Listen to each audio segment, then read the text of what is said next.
फुलंब्री शहरात नवनिर्वाचित आमदार अनुराधा चव्हाण यांचे ढोल ताशे आणि फटाक्याच्या आतषबाजीत स्वागत करण्यात आले।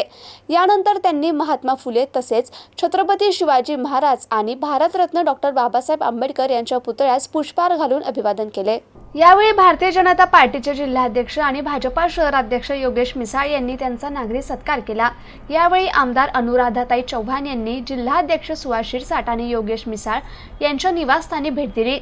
फुलंब्री विधानसभेच्या पहिल्या महिला आमदार अनुराधा अतुल चव्हाण यांनी झालेल्या निवडणुकीत काँग्रेस पक्षाचे उमेदवार विलास औताडे यांना धोबीपछाड करत मोठ्या फरकाने पराभव केला असून या विजयामुळे माजी विधानसभा अध्यक्ष आणि महामहिम राज्यपाल हरिभाऊ बागडे यांचा किल्ला अनुराधा यांच्या माध्यमातून सुरक्षित राहिला आणि पुन्हा एकदा या ठिकाणी भाजपला मोठा दिलासा मिळाला असून भाजपचे केंद्रीय मंत्री रावसाहेब दानवे आणि माजी विधानसभा अध्यक्ष हरिभाऊ बागडे यांची पणाला लावली प्रतिष्ठा कायम राहिली।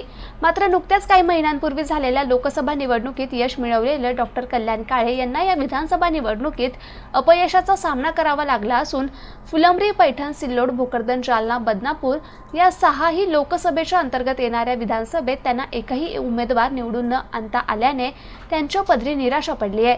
मात्र लवकरच स्थापन होत असलेल्या नवीन मंत्रिमंडळात फुलंब्री विधानसभेला पुन्हा एकदा मंत्रिपद मिळेल अशी चर्चा सध्या राजकीय वर्तुळात होताना दिसून येते।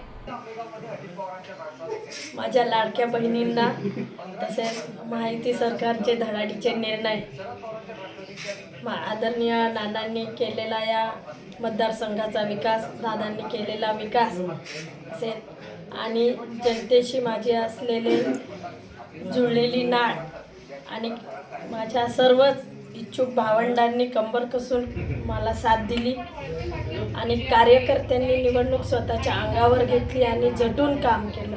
ह्या सर्व गोष्टींचा मेळ एकत्रितपणाने हा परिणाम आहे, हा विजय आहे, हा जनतेचा विजय।